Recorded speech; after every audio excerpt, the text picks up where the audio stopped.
Mari pastikan setiap komsel maupun pemuritan Bapak Ibu terlibat dalam PWC. Sebab di dalam doa dan penyembahan ada kuasa Allah yang akan dinyatakan bagi setiap kita.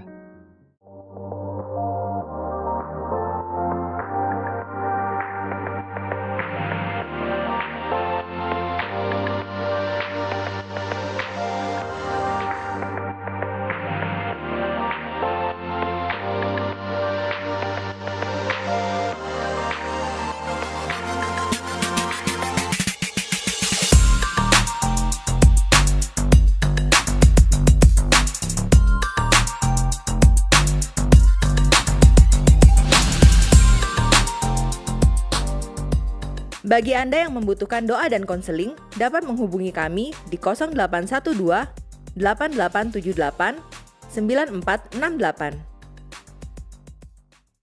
Shalom Bapak Ibu Saudara, kita berjumpa sekali lagi di minggu ini. Dan ini adalah minggu terakhir dari kita membahas selama 1 bulan ini Vision Driven Life. Dari kata activate, huruf V-nya adalah Vision Driven Life. Hidup yang digerakkan oleh visi atau tujuan-tujuan dari ilahi atau dari Tuhan. Karena hidup kita kalau tidak digerakkan dari Tuhan, kita akan digerakkan oleh hal-hal yang duniawi. Dan kita tahu semua hal-hal yang duniawi menggerakkan kita berujung kepada kebinasaan.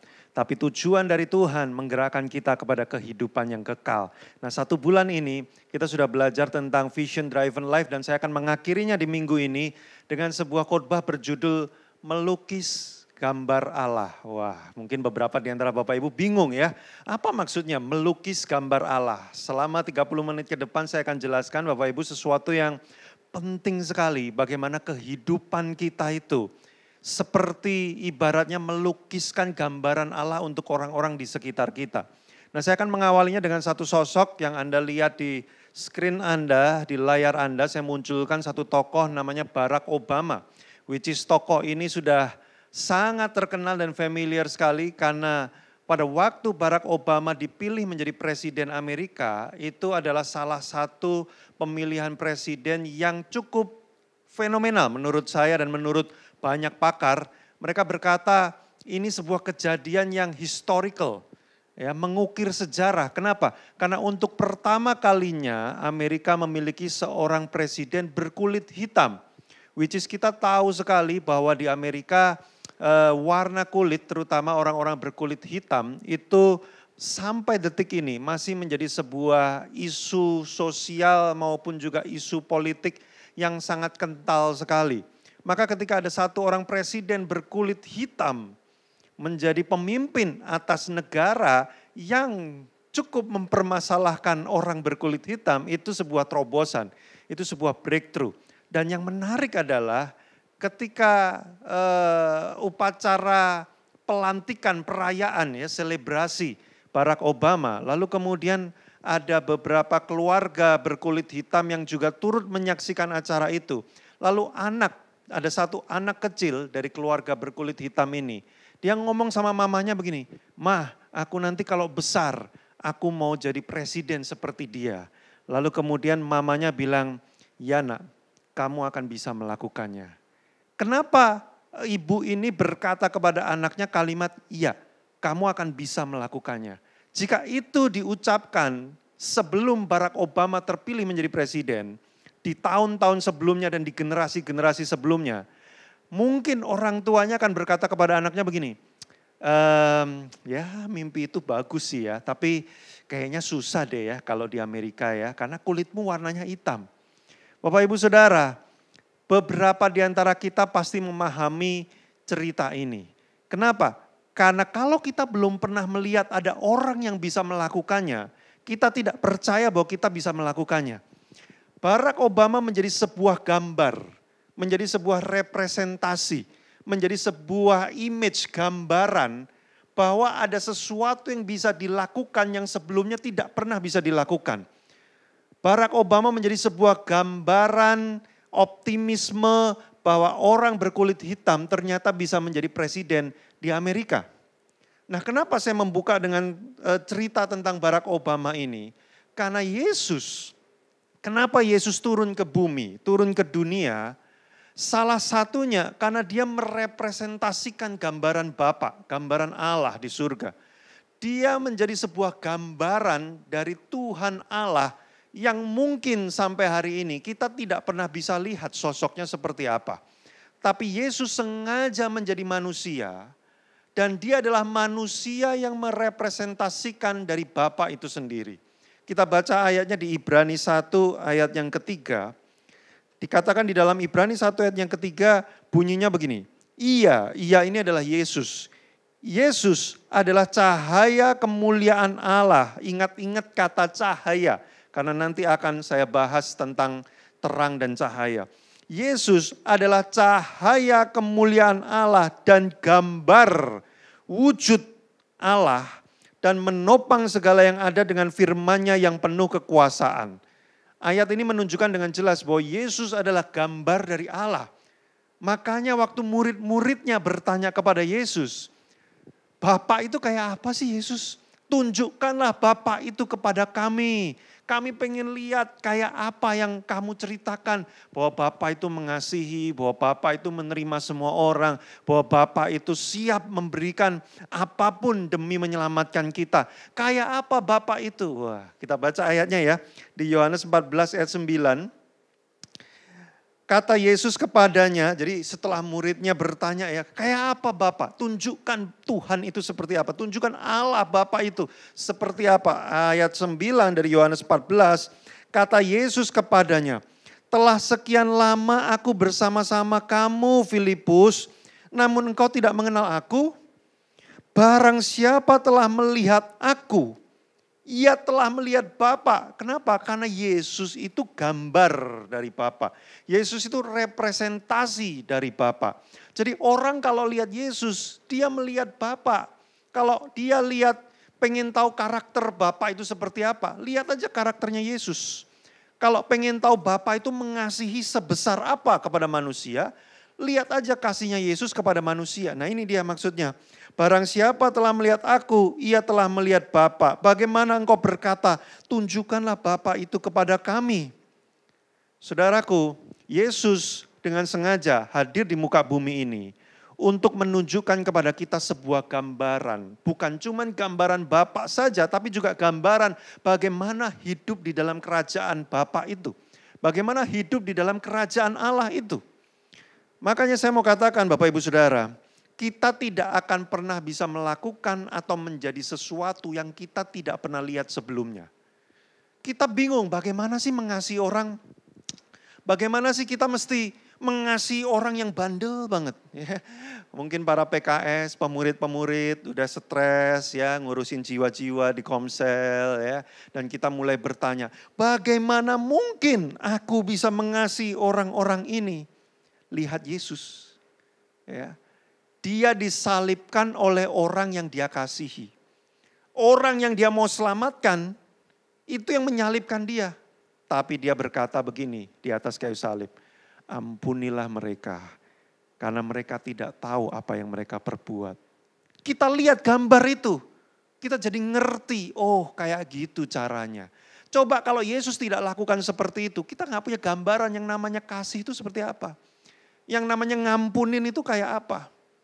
Pernikahan, kalau engkau tidak punya gambaran tentang Yesus, tentang Bapa, tentang kasih Tuhan, engkau akan kesulitan mengasihi pasanganmu. Gimana caranya aku ngampunin? Ya, jangankan selingkuh. Wah, kalau selingkuh kan kasusnya berat gitu ya. Dia naruh baju kotor, udah saya kasih tempatnya di sini, udah puluhan sampai ratusan kali saya kasih tahu di sini, tempatnya di sini. Bapak Ibu kebetulan ya saya baru mengadopsi anak anjing nih. Ya, baru aja waktu saya khotbah ini baru 9 hari. 9 hari pertama saya penuh dengan penderitaan saudara. Kenapa? Ngajarin pup sama pi. Ya. Ada underpad saya kasih lihat di depan anak anjingnya. Pup di sini. Pup di sini. Wah saya mungkin udah 9 hari ini udah gak tahu mencapai 100 kali ya saya sama istri saya.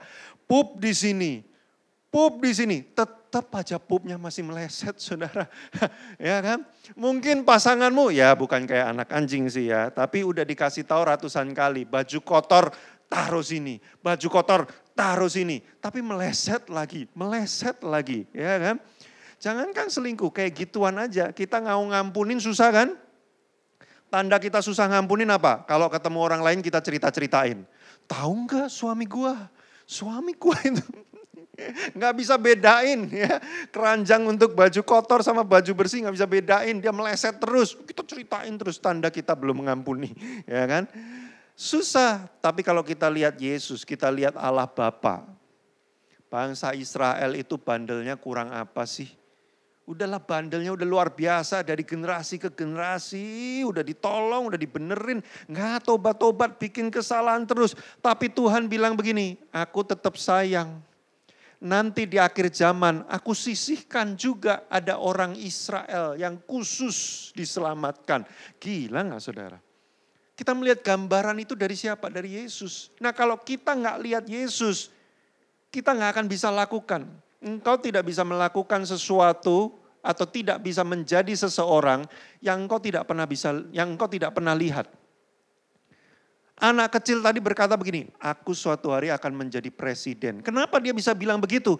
Karena ada gambar di depan mata dia yang memperlihatkan orang kulit hitam bisa menjadi presiden di Amerika. Kita bisa berkata, aku mau mengasihi pasanganku sampai maut memisahkan. Kenapa? Karena kita lihat gambar Yesus mengasihi sampai tetes darah terakhir, kematian. Kita lihat gambar itu, makanya kita berasa bisa, yakin. Karena ada orang yang pernah melakukannya. Dan gambar itu adalah Yesus, dan Yesus adalah gambaran dari Bapa. Nah sekarang tugas kita Bapak Ibu Saudara, kita harus menjadi gambar dari Yesus.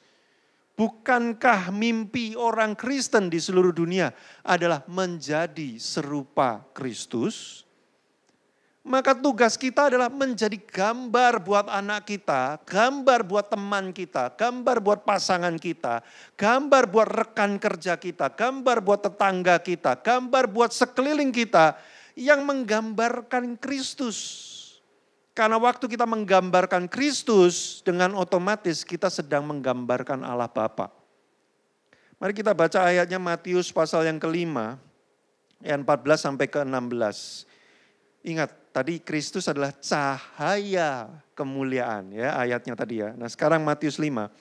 Kamu adalah terang, kamu adalah cahaya. Sama kan, serupa dengan Kristus kan. Kamu adalah terang dunia, kota yang terletak di atas gunung tidak mungkin tersembunyi lagi, kelihatan. Lagi pula orang tidak menyalakan pelita lalu meletakkannya di bawah gantang, melainkan ditaruh di atas kaki dian sehingga menerangi semua orang di dalam rumah itu. Bapak Ibu Saudara, tugas cahaya atau terang itu apa sih? Memperlihatkan.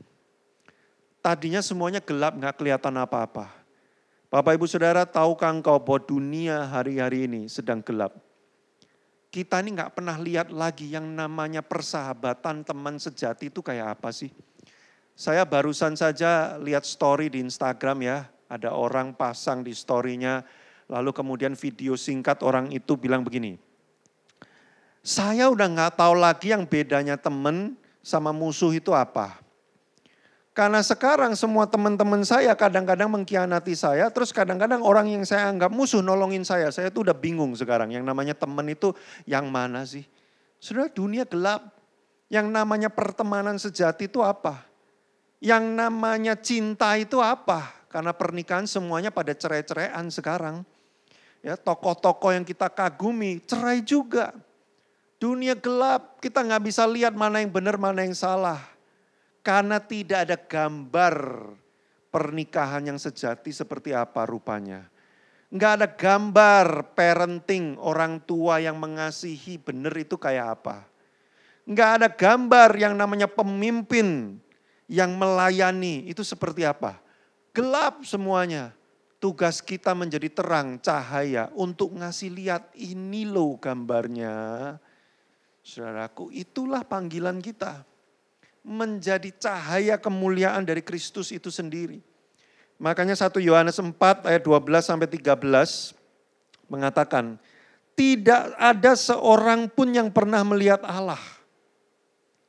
Jika kita saling mengasihi, Allah tetap di dalam kita dan kasih-Nya sempurna di dalam kita. Saya terjemahkan ayat ini, kurang lebih bunyinya seperti ini dalam bahasa yang lebih mudah.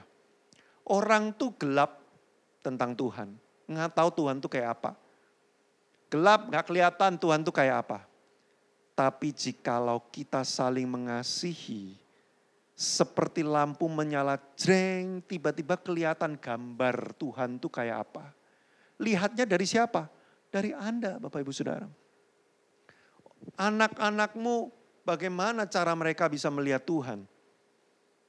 Saudara jangan berharap mereka lagi tidur tiba-tiba Tuhan menampakkan diri gitu ya.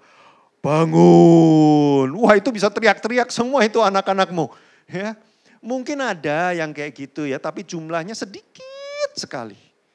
Bagaimana cara anak-anakmu melihat Tuhan? Lewat engkau gambar Allah. Pertanyaannya anakmu melihat gambar apa ketika berjumpa dengan engkau? Hei orang tua. Hei bapak-bapak. Waktu anakmu berjumpa dengan engkau, hei bapak-bapak. Apakah mereka melihat gambaran Bapa di surga? Atau mereka melihat gambaran bapak pendusta? Ya. Nih suami-suami, istri-istri. Apa gambar yang muncul dari hidupmu? Saudaraku, hari-hari ini jujur saja. Di Instagram, saya sering bikin survei, saya sering bikin sesi curhat. Dan di dalam survei sesi curhat itu, saya selalu menerima banyak sekali message masuk ke dalam DM saya. Cerita orang curhat hari ketika saya berkhotbah ini, seminggu yang lalu, saya membuat sebuah survei. Siapa orang yang paling sering atau paling besar, paling banyak melukai kamu? Saya tanya, siapa orang yang paling banyak memberikan luka bagi kamu? Sekitar 500 orang yang sudah menjawab. Dan jawaban tertingginya Bapak Ibu coba tebak apa? Orang tua, jawaban tertingginya. Bapak Ibu Saudara.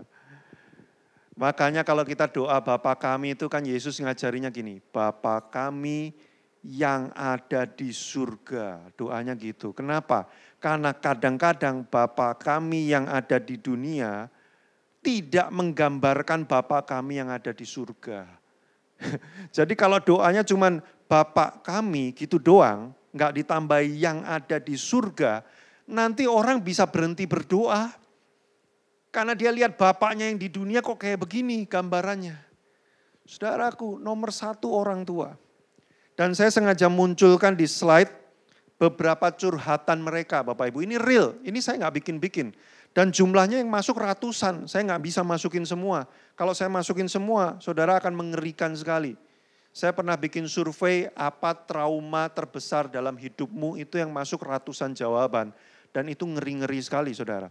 Saya cuplik beberapa di screen Anda ya. Saya beri waktu saudara untuk baca sambil saya bacakan beberapa ya. Yang tengah saudara lihat. Trauma dimarahin Kak, dulu sama bapak sering dimarahin sambil dipukulin. Saudara, dimarahin sambil dipukulin. Saya ngebayanginnya aja udah ngeri banget. Sebelah kanan saudara lihat. Dipukul, dimaki, dipermalukan bapak sendiri, juga dilecehkan sama saudara sendiri. Saudara. Next berikutnya saudara lihat di bagian yang sebelah kiri. Pernah dilecehkan jadi was-was banget kalau deket sama cowok. Cowok-cowok, banyak banget loh DM yang masuk kepada saya dari wanita-wanita. Mereka trauma dengan pria. Pria itu katanya gambaran cahaya kemuliaan Allah. Loh ada ayatnya loh itu. Pria itu gambaran cahaya kemuliaan Allah juga kayak Kristus. Tapi wanita-wanita lihat pria zaman sekarang, gambaran apa itu? Wah mengerikan sekali saudara. Lihat yang tengah, trauma sama yang namanya konseling. Karena habis curhat pernah dibocorin, disindir, digosipin lagi. Konselor-konselor, ya pemimpin-pemimpin yang suka nerima konseling, gambar apa yang kau tunjukkan kepada orang-orang ini? Sebelah kanan, trauma kalau chat nggak dibales. Nah, ya, WhatsApp ngechat nggak dibales. Trauma loh saudara rupanya ya. Makanya pemimpin-pemimpin kalau ada chat tolong dibales ya. Kalau pemimpinmu ngechat saudara juga tolong dibalas, itu nanti pemimpinmu, PKS-mu bisa trauma juga ya. Gara-gara waktu kecil, nah ini penyebabnya. Gara-gara waktu kecil suka dapat silent treatment dari mama kalau lagi marah. Jadi mama kalau lagi marah, tinggalin diem, gak mau diajak ngomong. Mama, dianggap gak ada, udah terserah lu. Ya udah pokoknya lu gak ada aja. Kedubrak dia jatuh, biarin aja gak ada, udah. Silent treatment, trauma dia. Next, berikutnya. Sebelah kiri, kalau orang nadanya mulai tinggi, aku ketakutan setengah mati. Karena pas kecil, mama papa aku suka berantem. Saudara, saya juga punya trauma ini. Karena saya sejak kecil sampai umur 25 tahun itu kalau papa mama saya berantem, itu seru sekali di rumah. Dua. Jadi kalau saya dengar orang gak usah berantem. Orang ngotot-ngototan mau makan apa? Bakmi aja, enggak, bakso aja, enggak, bakmi aja. Itu saya bisa deg-degan saudara. Ya. Terus, nah ini dia yang di tengah nih. Ketemu dengan orang-orang komunitas, yang dulu caring banget ya. Sekarang melihat mereka seperti hakim dunia sampai sekarang. Awalnya caring banget ya, lama-lama menghakimi. Kamu kok begini, kamu kok begitu, kamu gak kudus, kamu berdosa. Pernah ada satu orang curhat sama saya, Kak. Saya itu habis melahirkan, saya mengalami namanya baby blue syndrome. Ya, jadi dia itu lihat anaknya itu bisa cemas, ketakutan sendiri. Sampai dia mengurung diri di kloset. Di kloset itu bukan di kamar mandi, lemari. Beneran dia sampai mengurung diri di lemari, dia gak mau nyentuh anaknya, dia ketakutan sekali sama anaknya. Lalu teman-teman komselnya datang, bukannya doain, bukannya menguatkan. Teman-teman komselnya bilang gini, kamu kerohanianmu ini pasti lagi lemah ya. Kamu pasti kurang berdoa kamu. Makanya kamu mendapatkan serangan dari kuasa jahat. Saudara belajarlah psikologi. Itu gak ada hubungannya sama roh jahat. Itu adalah sebuah sebuah, saya menyebutnya kalau mau ngomong sakit mental kayaknya agak gak enak gitu ya. Tapi itu sebuah serangan mental gitulah ya ibaratnya ya. Dan itu ilmiah, gak ada hubungannya sama roh-roh jahat. Orang ini kepahitan setengah mati saudara dengan komselnya, gak mau ke komsel lagi gara-gara apa? Bukannya didoain, saya malah dihakimi. Bagaimana mereka mengenal kasih kalau gak pernah ada gambar kasih itu rupanya seperti apa? Terus lanjut nextnya slide. Ya, yang tengah. Ngelihat orang tua bertengkar dan pukul-pukulan di depan mataku saat aku masih SD saudara. Makanya orang tua itu nomor 1 tadi kan. Hei orang tua ya. Nah ini yang kanan, perceraian orang tua. Dua-duanya lepas tangan gak mau ngurus anak padahal waktu itu masih kecil. Sekarang saya jadi takut menikah. Next slide. Ya, ini saya cuma munculkan beberapa dari ratusan. Bayangkan saudara, setiap kali saya bikin sesi curhat, ratusan cerita kayak gini masuk. Ya. Sebelah kiri, nah ini, pelecehan seksual pas SD, ngadu ke bokap, malah dibilang itu cuma bercanda. Akhirnya jadi racun seumur hidup. Dilecehkan secara seksual, dia ngadu ke papanya, papa, aku diginiin. Itu cuma bercanda, kamu mah gak usah berlebihan. Saudara, bagaimana kita bisa melihat sebuah gambaran kasih, kalau kita orang tua gak pernah melukis gambar Allah lewat hidup kita. Terus kita ngomong sama penatua, Kak, anakku ini ya, aku pengen loh anakku ini bisa kenal Tuhan Yesus. Bisa gak Abakits itu dibikin gimana gitu loh yang canggih gitu loh. Abakits itu ada virtual realitinya, jreng, gambar Tuhan apa segala macam. Gak butuh virtual reality. Mereka butuhnya orang tua yang real menjadi gambaran dari Bapa di surga. Ngapain cari-cari virtual reality? Di rumah itu gambarnya di rumah. Jangan minta guru Abakits masalahnya udah banyak. Mau makan apa besok, kerjaan, mereka ini volunteer loh, bukan full timer ya. Jadi tolong jangan diteror terus guru-guru Abakits ini. Anakku kenapa begini? Kok gak doa-doa? Lah Anda doa enggak di rumah? Anakku kenapa ya? Kok bantah-bantah terus? Nah Anda juga suka berbantah-bantah enggak pasangan suami istri di depan mereka? Gambar apa yang Anda munculkan Bapak Ibu Saudara? Banyak orang mengeluh, suami saya itu kenapa kayak gini? Nah Anda gambarnya apa? Banyak suami menjadi antipati dengan istrinya karena istrinya memunculkan gambaran mak lampir. Ya, bukan gambaran Kristus, gambar mak lampir yang mengerikan, controlling, memantrai setiap hari. Kamu nggak nurut, kamu harus ikut aku. Ya, lagu Abakis diganti di rumah. Mama berkuasa, bumi bersuka, gitu lagunya. Ya, tadinya Tuhan berkuasa, jadi Mama berkuasa. Wah, mengerikan saudara. Ya. Papa, suami-suami juga mengeluh, istri saya kenapa gini. Waduh, saya dikudeta, saya nggak dianggap sebagai pria di rumah. Nah, gambar apa yang kau munculkan suami-suami? Kalau suami-suami memunculkan gambar cupat kai, kerjanya tidur males. Ya pantesan wanita-wanita, istri-istri mengambil alih, mendominasi. Jadi ini kembali lagi, gambar apa yang muncul, itu menentukan. Orang itu, nah ini saudara, saya berikan statement ini, habis ini saya tutup. Orang itu tidak peduli dengan apa atau siapa yang kamu percayai. Saya ulangi, orang gak peduli kamu mau percaya Tuhan Yesus, kamu mau percaya Sun Gokong, kamu mau percaya Patih Majapahit, apa segala macam, orang gak peduli. Orang cuman peduli dengan apa yang kamu lakukan kepadanya. Saya ini percaya Yesus loh. Tapi gambar yang kau munculkan enggak Yesus. Orang enggak peduli engkau percaya siapa. Orang cuma peduli apa yang kau lakukan kepada dia. Kalau kamu percaya Sun Gokong tapi engkau mengasihi aku, enggak apa-apa, aku ikut percaya deh sama Sun Gokong. Kayak gitu dunia saudara. Jadi jangan teriak-teriak pakai ayat, pakai Alkitab, pakai bahasa-bahasa rohani, slogan-slogan rohani, tapi gambar yang kau munculkan dari hidupmu bukan gambaran Kristus. Mau sampai berbusa engkau bilang, aku ini anak Allah. Pret, they don't care.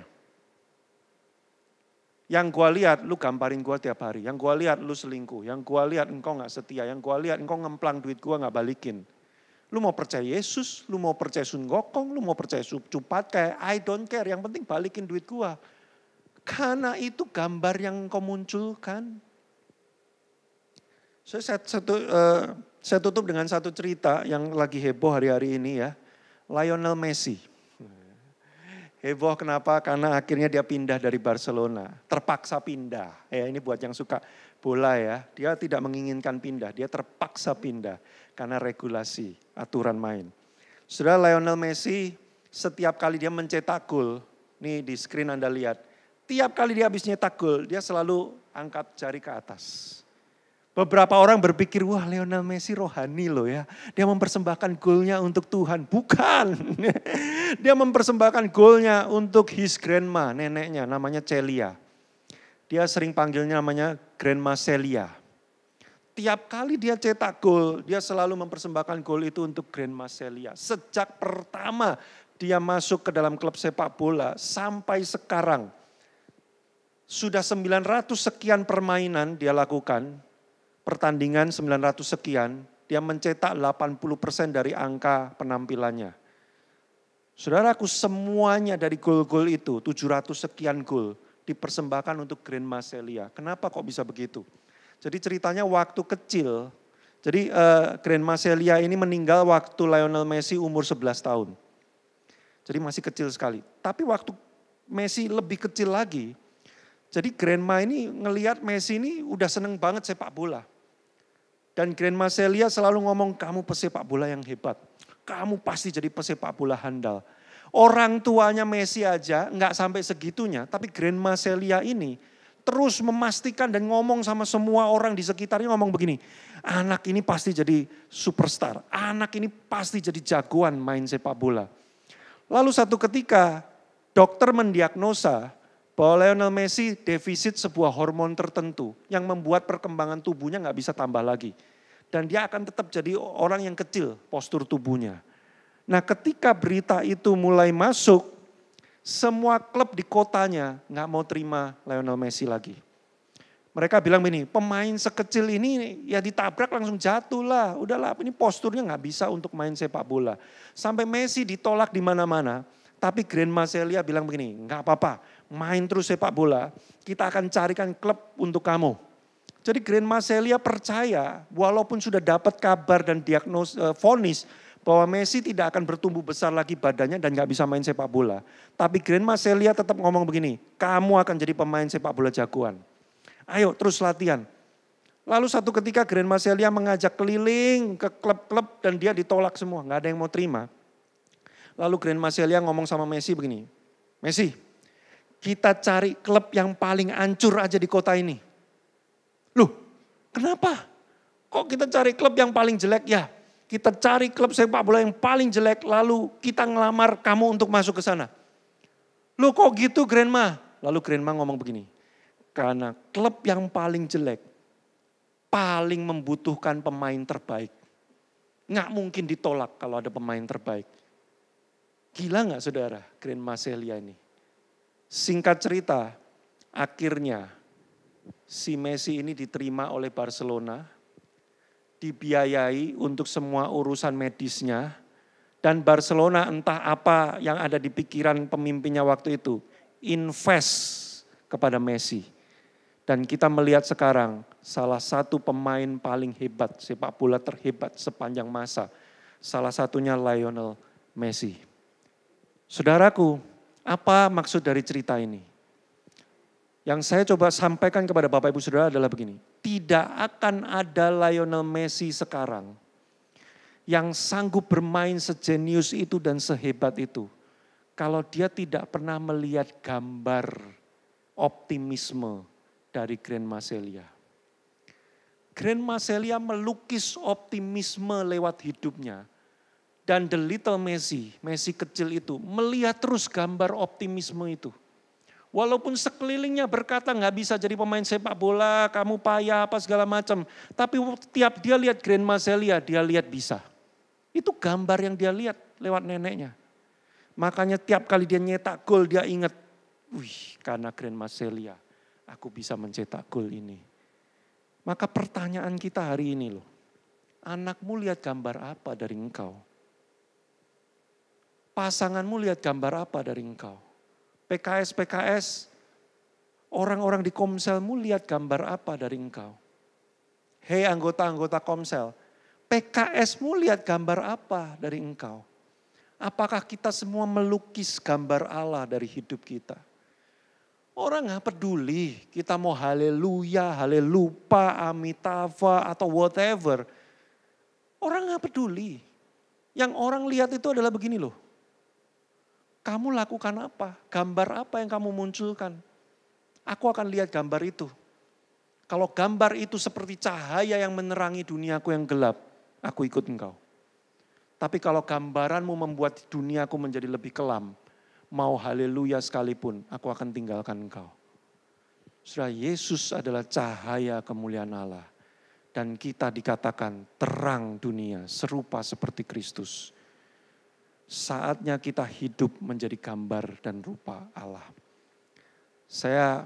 Berikan saya waktu 2 menit terakhir. Saya 2 tahun terakhir ini merenung hidup saya, saudara. Saya bisa nulis banyak kata-kata bagus. 43 buku saya sudah bikin. Setiap hari saya posting di Instagram.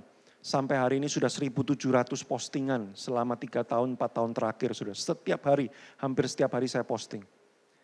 Saya nulis bisa ribuan kata-kata, saudara. Orang terinspirasi, orang senang dengar kata-kata saya, baca kata-kata saya. Tapi saya bertanya sama hati saya begini. Istri saya lihat saya itu apa? Jangan sampai follower saya di Instagram, saudara, 45.000 orang. Setiap hari baca tulisan saya senang banget, hebat banget JIW, hebat banget JIW, hebat banget. Tapi istri saya yang di sebelah saya nggak melihat Kristus. Dia lihat ini orang apaan ini, tinggalin saya, nggak peduli saya dan sebagainya. Wah, saya akan sangat menyesal sekali, saudara. Saya sekarang merenung banget kekristenan itu apa sih? Kekristenan itu bukan soal khotbah terus orang itu hebat, bagus ya khotbahnya ya. WL nyanyi, suara kamu bagus loh, aku tergetar waktu kamu nyanyi. Kekristenan itu bukan soal itu sama sekali loh, saudara. Doain orang tumbang, gelepar, kejet kalau orang Jawa bilang ya. Wah, gemetaran, muntah-muntah. Kekristenan bukan soal itu sama sekali. Kamu gak harus doain orang. Kamu doain orang, kamu yang rebah gak apa-apa. Ya, orangnya didoain gak rebah, kamu yang rebah. Udah gak apa-apa. Tapi yang penting tuh gini loh. Orang di sekitarmu setiap hari ngelihat Kristus gak lewat hidupmu.